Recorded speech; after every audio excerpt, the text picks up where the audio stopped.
The telephone rang at 3 in the morning. Not the polite trill of daytime calls, but that hollow, metallic shiver that only happens when fog has crept into the wiring. I was awake already. Had been for an hour, watching the gaslight through my window bend and fracture in the mist rolling up from the Thames. The voice on the other end was a woman's. Older. Each word came out carefully, like she was rationing breath. Mr. Hewitt? This is Constance Fairweather. From the shop on Museum Street. I knew the place. Crammed between a bookbinder's and a tobacconist's, the kind of shop where dust had its own layered history. Victorian oddities in the window. Stuffed birds under glass domes. Pocket watches that no longer kept time. It's happened again, she said. The doll. She's crying. I didn't ask what she meant. People who call at 3 o'clock don't want questions. They want someone to believe them without hesitation. I can be there in 20 minutes, I said. The line went dead before she could thank me. Bloomsbury at that hour was all edges and absences. The fog turned street lamps into smudged thumbprints of yellow. My shoes made no sound on the wet cobblestones. The mist swallowed everything. Number 47 sat dark, except for a single window above the shop. The display glass reflected nothing, just held the fog against it like a hand pressed to cold skin. Mrs. Fairweather opened the door before I knocked. She was smaller than I'd imagined from her voice. Gray hair pinned back tight. Fingers that wouldn't stay still. Picking at the cuff of her cardigan. Thank you for coming. She stepped aside. I know how it sounds. The shop smelled like every old place in London smells. Camphor and mildew and something sweet gone sour. The floorboards gave slightly underfoot, bloated from decades of damp. She led me to the window display without turning on the overhead light. Just used a small torch, the beam thin as a finger. There, she whispered. The doll sat on a miniature chair, knees together, hands folded around a bouquet of flowers, so old they'd turned the color of old tea. It wore a dress that might have been white once. Now it was the yellow of piano keys no one touched anymore. But the face? Porcelain, smooth as an eggshell, with painted rosebud lips and eyes made from blown glass. Blue, but not any blue that belonged to living things. And down each cheek, 2 trails. Wet, fresh, I crouched to see better. The tear tracks caught Mrs. Fairweather's torchlight, glistening like snail trails on a garden path. This happened overnight? I asked. Every morning for 3 months now. Her voice had steadied now that someone else was looking. I dry her face before I lock up. By dawn, she's weeping again. You haven't moved her? Haven't touched her in 20 years. I stood. The shop was cold, but the area near the window was colder. Is less than hash on. 5 hash is greater than I could feel it through my coat. That particular chill that settles in spaces where air doesn't circulate properly. Tell me about her, I said. Mrs. Fairweather wrapped her arms around herself. Bought her at an estate sale. 1906. The Ashford Manor dispersal out in Hertfordshire. She paused, and in that pause I heard the shop settling around us. Small creaks. The complaint of old wood, the auctioneer said. She was made by a watchmaker, fellow named Cornelius Webb. He'd commissioned her for his daughter's 7th birthday. Commissioned? Not bought? Built her himself. Every part. The porcelain head, the leather body, even the glass eyes. Mrs. Fairweather's fingers found a loose thread on her cardigan and began worrying it. He was one of those craftsmen, the kind who couldn't bear for anything to be made by someone else's hands. And the daughter, the thread snapped. Emily? Mrs. Fairweather's voice dropped. She vanished the day she turned 7. Her birthday, the same day he was meant to give her the doll. Outside, somewhere in the fog, a motor car coughed and died. The sound hung there, then dissolved. They never found her? I asked. Never. I looked back at the doll, at those glass eyes that seemed to hold light differently than the objects around them, at the small hands still gripping those ancient flowers, forget-me-nots, I realized. Pressed and dried, but still recognizable. Has anything changed recently? I kept my voice level. Practical. In the shop. Repairs, new inventory, work on the building. Mrs. Fairweather shook her head, then stopped. The basement. I had a plumber down there last month. Said he heard water running where it shouldn't be. Did he fix it? Said he couldn't find the source. Just patched what looked worn and left. I nodded slowly. Through the window, the fog was beginning to thin. False dawn turning the sky from black to charcoal. I'd like to examine her more closely, I said. With your permission. And I'll need to see that basement. Mrs. Fairweather finally looked at me directly. Her eyes were red-rimmed, but not from crying. From not sleeping. You think I'm mad, she said.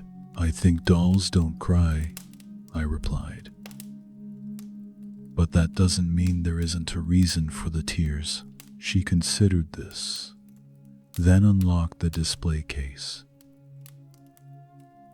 The glass door opened with a sound like a sigh. The moment she lifted the doll, I saw it. A fresh droplet forming at the corner of one glass eye. Trembling there. Then sliding down that perfect porcelain cheek in a thin, clear line. Mrs. Fairweather made a sound, not quite a gasp, not quite a sob. I reached out and caught the tear on my fingertip. It was cold. Much colder than it should have been. And it had no smell at all. Mrs. Fairweather made tea neither of us drank. It sat on the counter, growing a skin while I worked. She'd given me a jeweler's loupe and a set of calipers that looked older than the doll itself. Tools her late husband had used for appraising pocket watches. The doll lay on a square of black velvet, face up, arms at her sides like something prepared for burial. I started with the tear tracks. Under magnification, the trails weren't smooth. They had texture microscopic channels where the liquid had followed the porcelain's glaze like water finds cracks in pavement. But the glaze itself was intact. No fractures, no chips. I touched my finger to one of the dried tracks. It left no residue. "Have you tested the liquid?" Mrs. Fairweather asked. She was standing too far back, as if proximity might make the situation more real. "Not yet." I pulled out a glass slide from my kit and scraped a sample of the fresh moisture. Held it up to the light, completely clear. No cloudiness.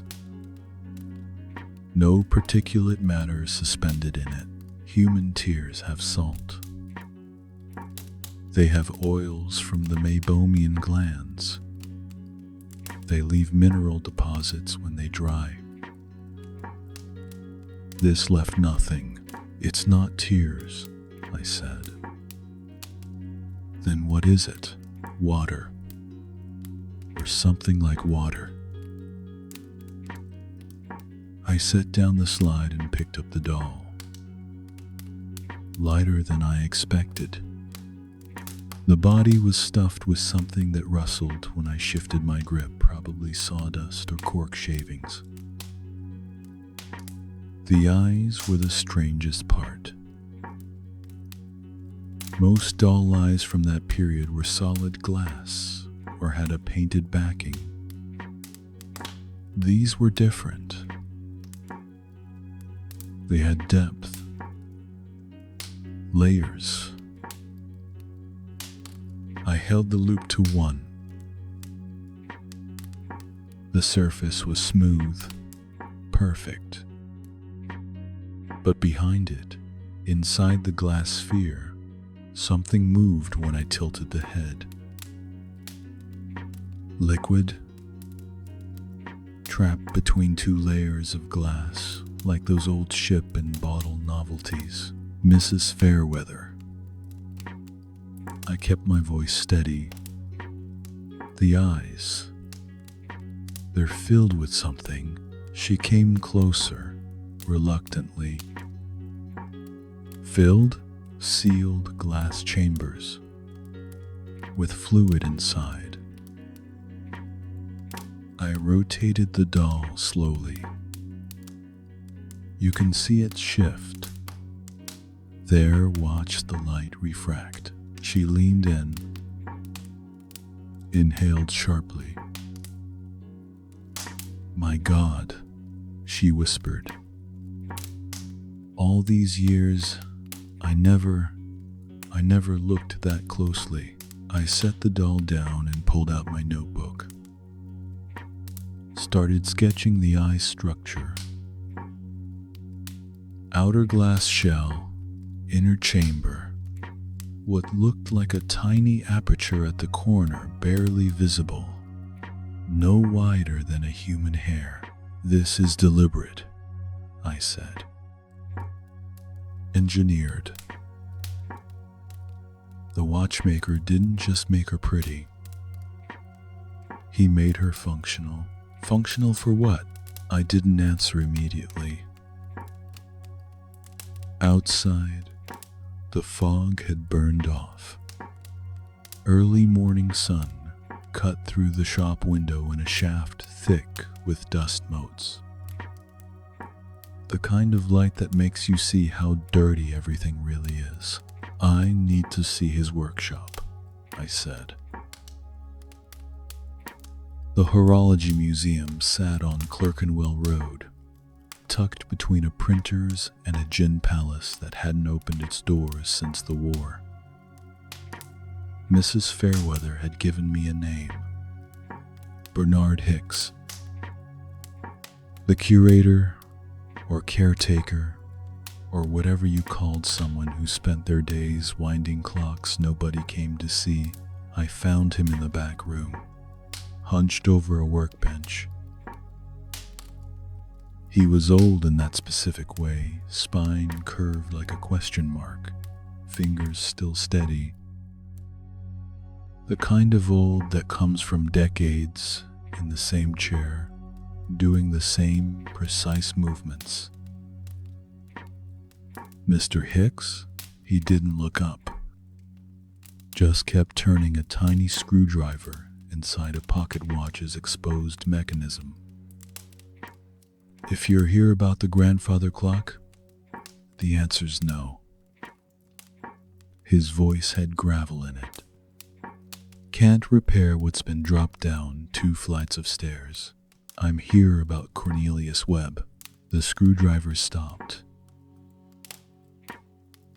He set it down carefully, then turned. His eyes were magnified, huge behind thick spectacles, rhymy but sharp. Webb? He said the name like testing a sore tooth. Christ. Haven't heard that name in 20 years. You knew him? Knew of him. Hicks stood, bones audibly cracking. This about that doll of his? I didn't hide my surprise. He smiled, showing yellow teeth with gaps. Shop owners in Bloomsbury talk. And I still know half the dealers between here and Holborn. He gestured toward the museum's main room. Come on then. You want to see his work. We walked through a forest of grandfather clocks, all silent. The ticking came from smaller pieces, shelf clocks, carriage clocks. A wall of pocket watches hung like ornaments. The sounds didn't synchronize, created a kind of a rhythmic rainfall. Webb went mad after the girl vanished, Hicks said. Didn't turn around, just kept walking. Not the raving sort, the quiet sort. Worse, really. How so? Started making things that wept. He stopped at a door marked storage, pulled out a key ring with dozens of keys, selected one without looking. The room beyond was narrow. Shelves floor to ceiling, crammed with boxes and broken mechanisms. It smelled like machine oil and dry rot. Hicks went to a shelf in the back, dragged out a wooden crate. Inside were dolls. 7 of them. 8, maybe more underneath. All porcelain faced. All with glass eyes. All wearing expressions that weren't quite human, too symmetrical, too perfect, like masks of children rather than children themselves. He kept trying, Hicks said quietly. Everyone's different. Different mechanisms. Different fluids. He lifted one out carefully. This one has mercury in the eyes. Poisonous, obviously. Never worked right. I picked up another, turned it over, carved into the wooden back panel. Attempt 7. Glycerin solution 135. Condensation point requires adjustment. He was trying to make them cry, I said.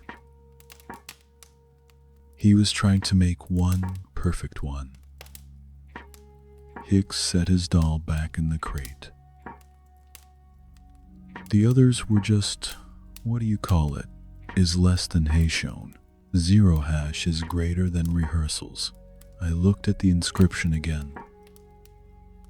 Condensation point. He was using temperature, I said slowly. Temperature differentials. The fluid in the eyes responds to cold. Hicks nodded. Clever bastard. If you get the mixture right, it'll form droplets when the air temperature drops below a certain threshold. He paused. Makes sense, in a sick way. Child cries when she's cold. A clock somewhere in the museum struck 9. The sound resonated through the walls, deep and hollow. He only kept one, I said. The one that worked. The one he gave away, Hicks corrected. After he died. Estate sale, like your Mrs. Fairweather said. He'd written instructions in his will. The successful model was to be sold, the failures destroyed. He left, bitter. Obviously, no one listened to the destruction bit. I set down the doll I was holding. Why give it away? If it was his memorial to his daughter? Hicks turned to me.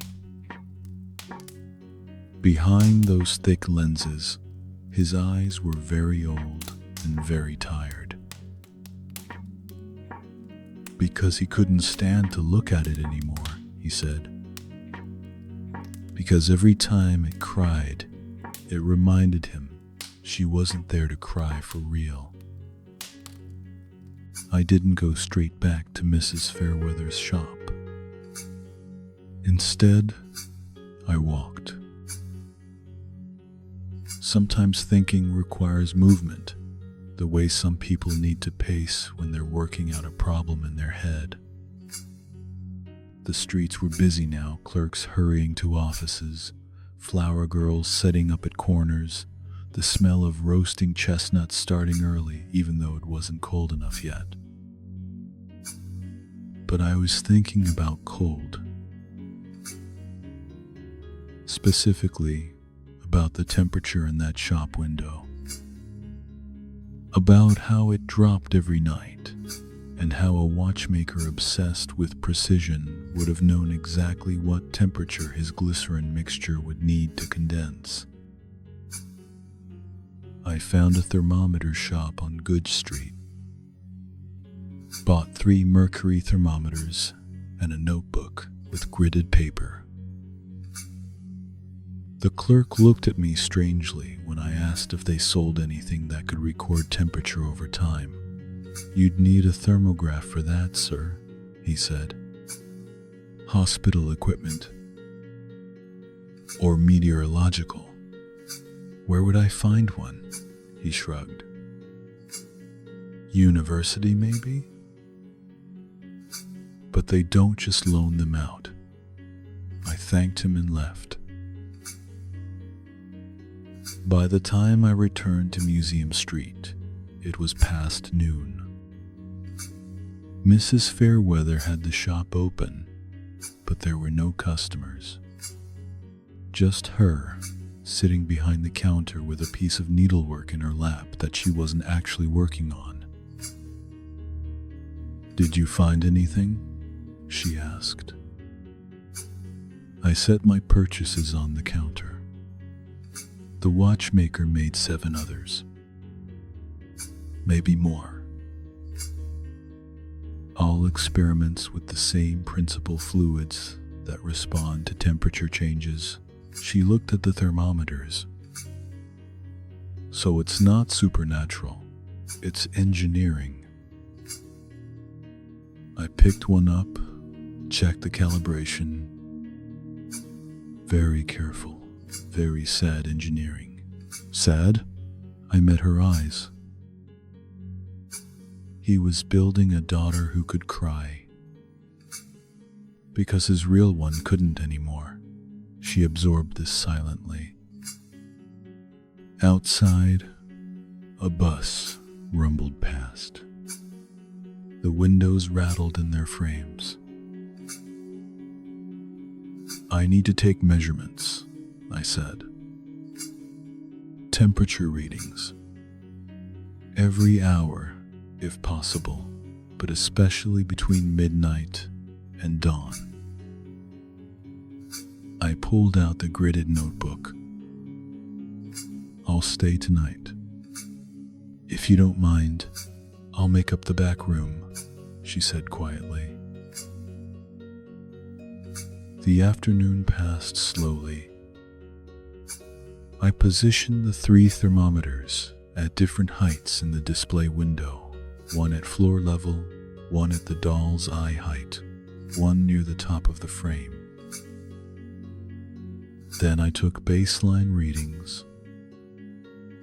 Street level, 61 degrees Fahrenheit. Eye level, 59. Upper frame, 63. The coldest point was exactly where the doll sat. I sketched the window's architecture in my notebook. Single pane glass, original to the building. Wood frame, paint peeling at the corners. The display box itself was shallow, maybe 18 inches deep. Behind it, the wall was brick. Old London brick, the kind that stays damp year-round. Mrs. Fairweather brought me tea around 4. This time I drank it. The plumber, I said. The one who came last month. Did he go directly under this spot? She thought about it. I don't remember. The basement runs the length of the shop, but there's a coal cellar section beneath the front. Under the window, I suppose. I need to see it. She fetched a lamp. The basement stairs were narrow, steep. The kind where you had to turn sideways and duck your head. The air got colder as we descended, and wetter. That particular London cellar cold that feels like it's coming from the earth itself. The ceiling was low enough I had to hunch.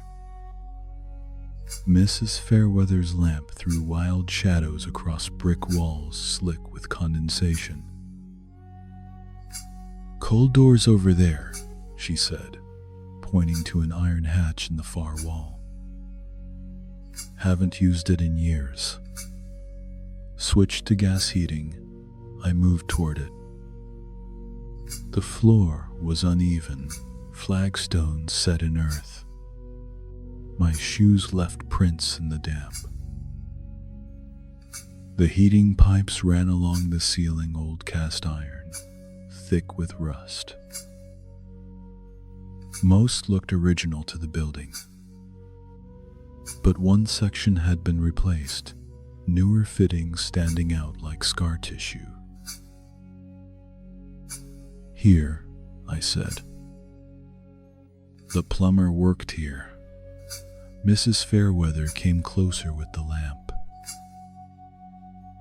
That's where he said the leak was. Said he couldn't find the actual source. Just replaced the worst section.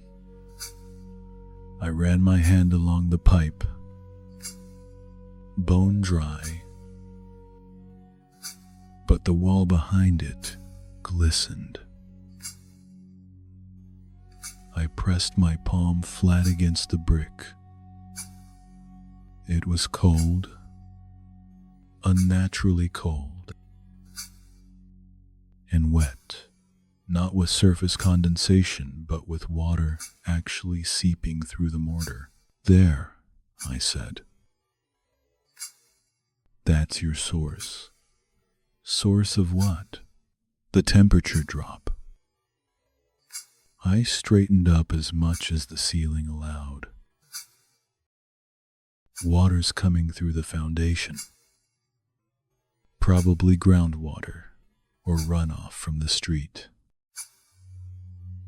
It's keeping this whole section cold." I gestured upward, "And that cold is rising straight up into your window display." She looked at the wall, then at me. "But it's been like this for decades. Why would the doll only start crying now?" "Good question." I thought about the replaced pipe section, about how removing insulation or changing the airflow could alter the temperature gradient.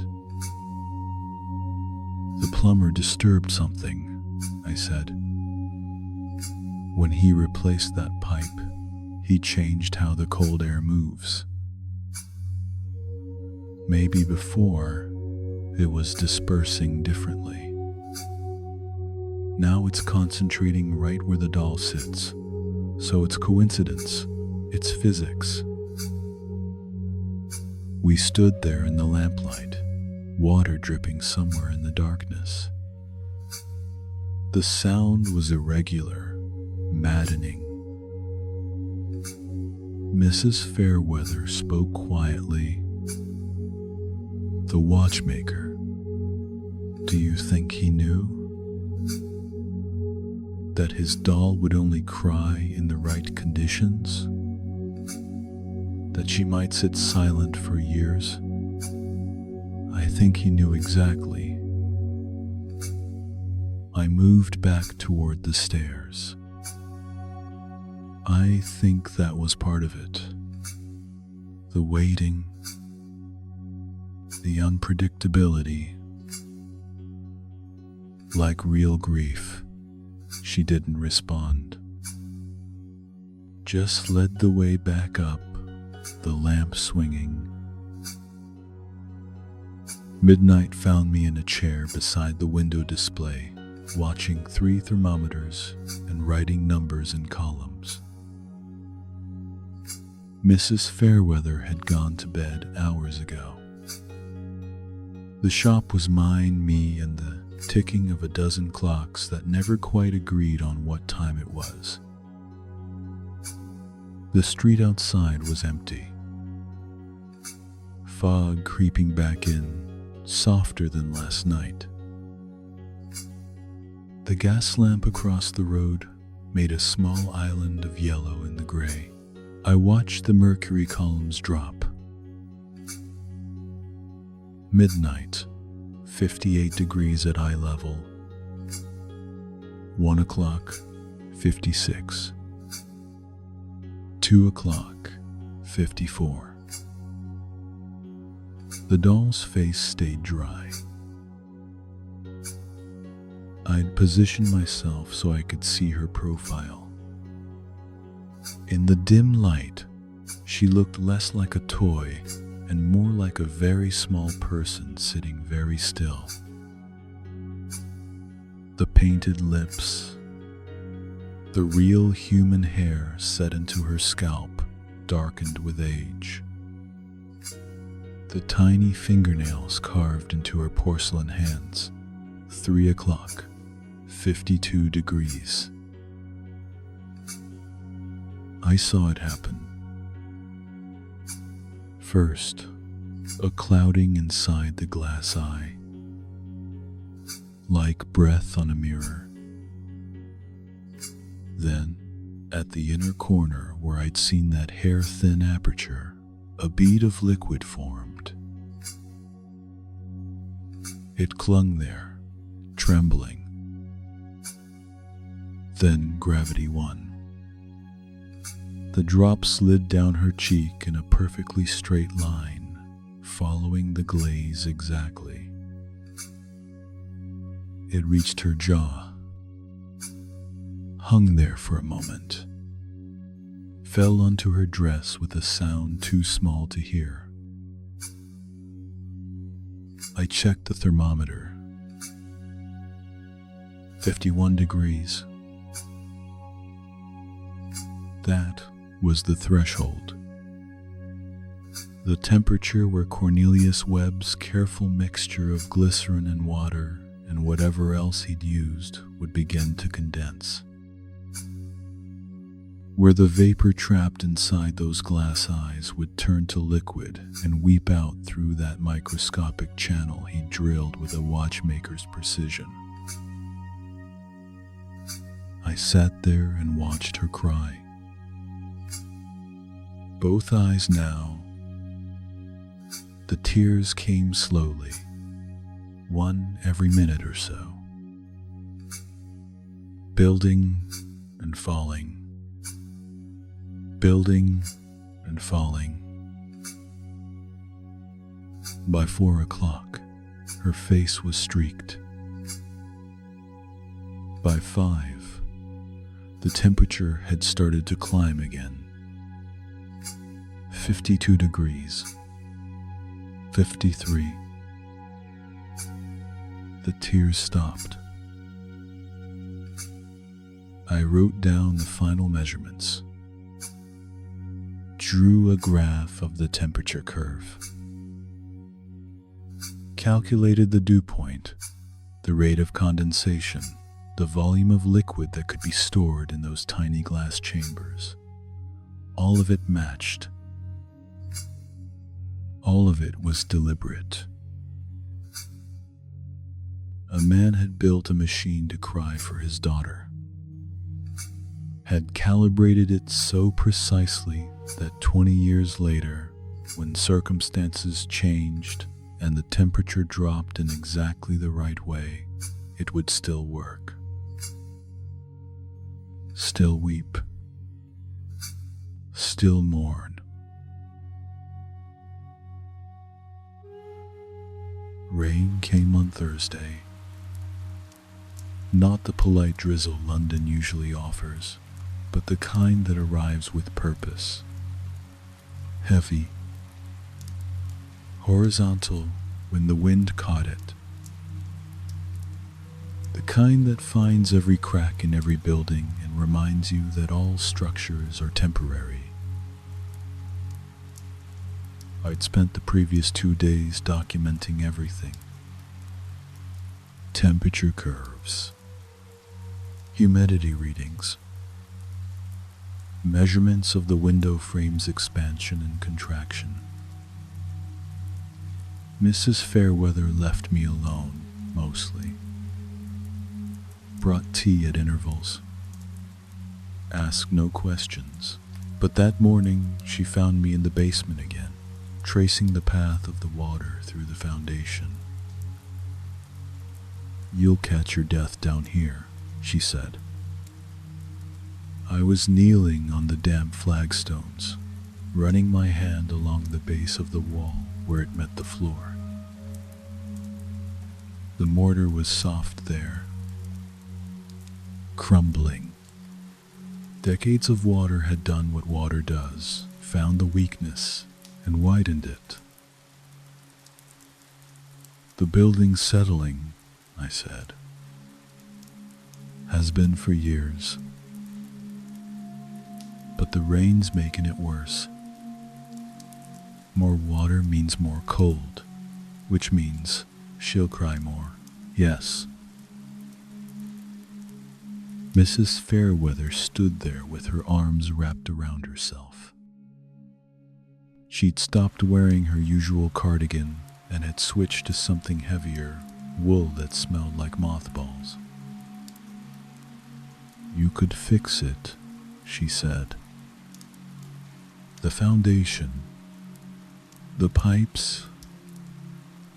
Make it stop. I stood, brushing dust from my knees. I could, but I don't know if that's what you want. Is less than #2. 5 hash is greater than. She looked at me for a long moment.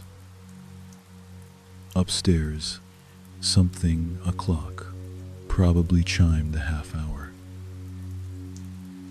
The sound filtered down through the floorboards, muffled and strange. Show me again, she said quietly. Tonight, I want to see her cry. We waited in the dark shop like people keeping vigil. I'd brought more thermometers, set them around the display at precise intervals, a constellation of glass tubes and mercury columns. Mrs. Fairweather sat in her usual chair behind the counter. I took the stool near the window. Outside, the rain was relentless. It hammered the pavement, turned the street into a black mirror. The gas lamps had halos. Everything looked underwater. I never had children, Mrs. Fairweather said suddenly. I glanced at her. She wasn't looking at me, was looking at the doll, or maybe through it. My husband and I tried, she continued. For years. The usual story: hope, then disappointment, then the slow acceptance that some things simply don't happen. She paused. When he died, I bought this shop with the insurance money, filled it with other people's lost things. The rain found a loose gutter somewhere above us, started a new rhythm, faster and irregular. That's why you kept her, I said. The doll. I kept everything. A small smile. That's the problem with my line of work. Can't bear to let go of anything. I checked the nearest thermometer. Formation is less than Hayshone. 5 hash is greater than 55 degrees, dropping faster than it had on dry nights. The watchmaker, Mrs. Fairweather said. Cornelius Webb. Do you know how he died? Hicks didn't say. Heart failure. She shifted in her chair. At his workbench, they found him slumped over a half-finished clock mechanism. She paused. He was 63. Emily had been gone for 30 years. 30 years. I tried to imagine it. 3 decades of waking up and remembering, of walking past her empty room, of building machines that wept because he couldn't anymore. 53 degrees, I said, reading the thermometer. We both turned to look at the doll. Nothing yet. Just that perfect porcelain face, smooth and expressionless. The glass eyes catching what little light filtered in from the street, holding it like something precious. The shop settled around us, wood contracting in the cold, nails sighing in their holes. 52 degrees. There, Mrs. Fairweather whispered. The fog inside the left eye appeared first, a cloud blooming behind the glass, delicate as breath. Then the right eye followed. We watched in silence as the tears formed. They came slower tonight. The humidity was higher. Rain-soaked air takes longer to pull moisture from where it's trapped. But they came. First drop, left eye, sliding down that perfect cheek. Second drop, right eye, following the same path its predecessors had worn into the glaze over months of crying. Mrs. Fairweather stood, came closer. "Can I?" she asked, gesturing to the display case. I nodded. She unlocked it with hands that trembled slightly, reached in, lifted the doll out with a gentleness I hadn't seen her use before. The doll kept crying in her arms. "Hello, little one," Mrs. Fairweather murmured. She was holding the doll the way you'd hold an actual child, supporting the head, one arm under the knees. "There now. It's all right. I should have looked away." It felt private, somehow. But I couldn't. A tear slid down the doll's face and caught on Mrs. Fairweather's sleeve. She didn't wipe it away. "My husband used to say I'd have been a good mother," she said. "Not to me. To the doll, or to the empty shop, or to no one. I never believed him. Seemed like the sort of thing husbands say." Another tear. Then another. "But I've taken care of her," Mrs. Fairweather continued. 20 years in my window. Dusted her every Sunday. Straightened her dress. Made sure the flowers in her hands stayed fresh, well, as fresh as dried flowers can be. She looked up at me then. Her eyes were dry. The doll's were not. "You think I'm foolish," she said. "No." "Then what?" I chose my words carefully. "I think the watchmaker built something that could mourn when he couldn't. And I think you've been doing the same thing. Just in a different way." The rain shifted direction. Started striking the window at a new angle, sharp as thrown gravel. Mrs. Fairweather carried the doll back to her chair and sat with her. Just sat there, this old woman holding this old doll, while the tears kept coming. 51 degrees. The coldest it would get. I made notes in my book, but my heart wasn't in it. The measurements didn't seem to matter anymore. They were just numbers.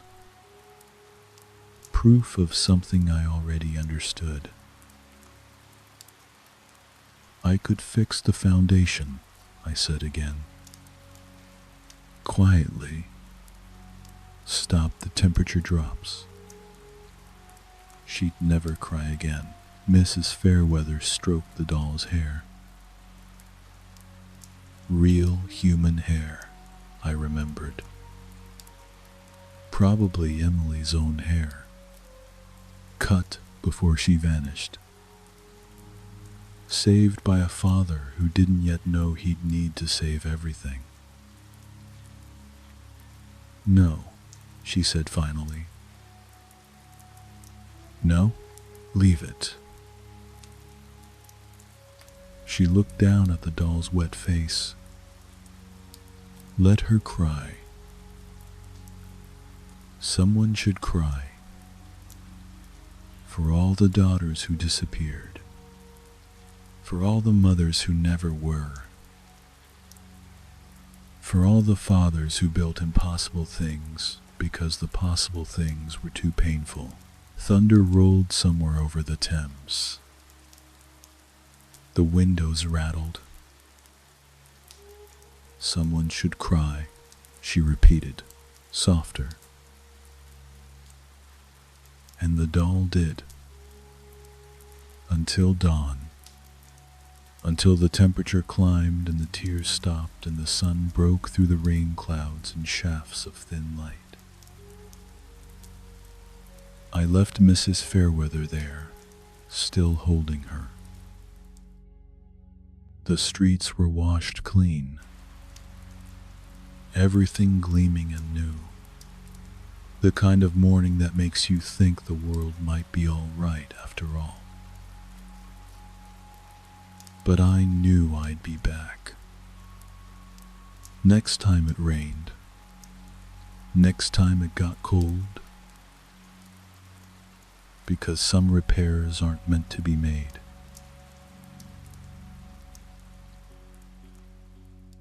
I didn't return to Mrs. Fairweather's shop for a week. Partly because the case was finished, I documented the mechanism, explained the phenomenon, provided the answer she'd hired me to find. Partly because I had other work. A missing pocket watch.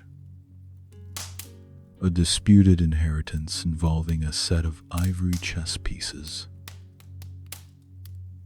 The usual small mysteries that make up a living, but mostly because I wasn't sure what else there was to say. The weather had turned. October giving way to November. The rain continued, off and on. And I found myself thinking about that doll at odd hours, while shaving in the morning, while walking past shop windows, while lying awake at night listening to my own building settle. Wondering if she was crying. On the 8th day, I went back. Not because Mrs. Fairweather had called. She hadn't. Just because the question wouldn't leave me alone. The shop looked the same. The same clutter in the window. The same slightly off-kilter sign above the door. But something felt different. I went inside. Mrs. Fairweather was with a customer, an elderly man examining a silver tea service with a concentration of someone who knew what to look for. She glanced up when the bell rang, nodded at me, continued her conversation. I waited, pretended to browse, picked up a brass telescope, put it down, looked at a set of botanical prints without really seeing them. The customer eventually bought the tea service. Mrs. Fairweather wrapped it in newspaper, made change from her till, walked him to the door with the kind of small talk that comes from decades of practice. When he was gone, she turned to me. "Mr. Hewitt," she said. "I wasn't expecting you. I was in the neighborhood." A small smile. "Of course you were," We stood there for a moment. The shop's clocks ticked their separate rhythms. Outside, someone walked past with a dog that stopped to sniff at the doorstep. "She's still crying," Mrs. Fairweather said. Not a question, just a statement of fact. Every cold night. She moved behind the counter, started arranging receipts that didn't need arranging. "I've been keeping track. In a notebook. Times and temperatures, like you did. 51 degrees. That's when it happens." I walked to the window display. The doll sat in her usual place. Same dress, same flowers, but her face was different. Cleaner.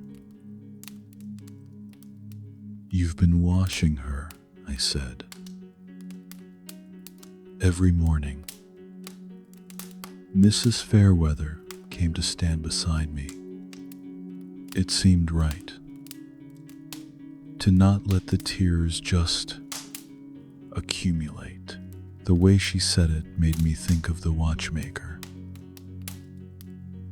of Cornelius Webb at his bench, wiping his daughter's face before bed. The same gesture, repeated across decades and death. "Has anyone else noticed?" I asked. "A few people have asked." She touched the glass lightly, the way you might touch a photograph. "I tell them it's condensation. They usually accept that. But you know it's not. I know it's both." She turned to look at me. "Condensation and grief. Physics and loss. Why can't it be both?" I didn't have an answer for that. A bus went past outside, engine coughing. The window rattled. The doll's glass eyes caught the light and held it. Two small points of blue that seemed almost alive. Almost. "I've been reading about Emily Webb," Mrs. Fairweather said quietly. "About her disappearance. There were newspaper accounts at the time. The library has them on file. What did you find?" "Not much." She folded her arms, pulled her cardigan tighter. "Back to the moth-eaten one now that the weather was colder." She vanished on her birthday. July 23rd, 1876. Last seen in the garden behind their house in Clerkenwell. Her mother had gone inside to fetch the cake. When she came back, Emily was gone. They searched for weeks. Mrs. Fairweather's voice had gotten quieter. Police, neighbors, volunteers. They dragged the canal, searched every building within a mile. Nothing. I imagined it. A 7-year-old girl in a summer dress, probably excited about her birthday, about the special doll her father had made. Then just gone. As completely as if she'd never existed at all. The mother died 2 years later, Mrs. Fairweather continued. Consumption, the death certificate said. but the article suggested it was really grief. The kind that empties you out from the inside. She was quiet for a moment. And Cornelius Webb lived another 28 years, she said. Making clocks, making dolls, making machines that could do the crying he'd run out of tears for. I looked at the doll again, at her perfect porcelain face, expressionless and eternal. Do you think she suffered? Mrs. Fairweather asked suddenly. Emily, wherever she went, it was the kind of question that had no good answer. I don't know, I said. I hope she didn't. Mrs. Fairweather touched the glass again. I hope it was quick. I hope she just stopped being afraid. We stood there in silence. The shop around us was full of dead people's belongings. Watches that had ticked on wrists, now dust. Jewelry worn by hands, now bones. Photographs of faces no one living remembered. All of it waiting. All of it holding on to something that was already gone. I'm not going to fix the foundation, Mrs. Fairweather said. You already knew that. I suspected it would feel like. She searched for the word. Abandonment. To make her stop crying. Like saying the grief doesn't matter anymore. That enough time has passed. Has it? I asked. I don't think grief works that way. She turned from the window. I think it just changes shape. Becomes something you can live with. Something that visits instead of staying. I thought about that. About the doll crying on schedule, triggered by temperature and physics. About how even mechanical grief followed a pattern. Came and went. Intense, then absent. Never truly gone, but not always present. Maybe that's what Cornelius Webb had understood. That mourning isn't constant. Can't be. That it has to be something you can set down and pick up again.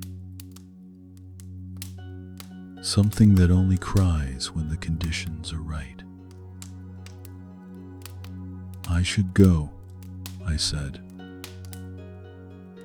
Mrs. Fairweather nodded. Thank you for coming back. And for... She gestured vaguely. For not thinking I'm mad. You're not mad, I said. No. A small smile. Just human. I walked back through Bloomsbury in the afternoon light. The air smelled like coal smoke and wet leaves. Autumn in its last days, winter waiting just ahead. That night, the temperature dropped to 48 degrees. I knew because I checked. Stood at my own window and watched my breath fog the glass.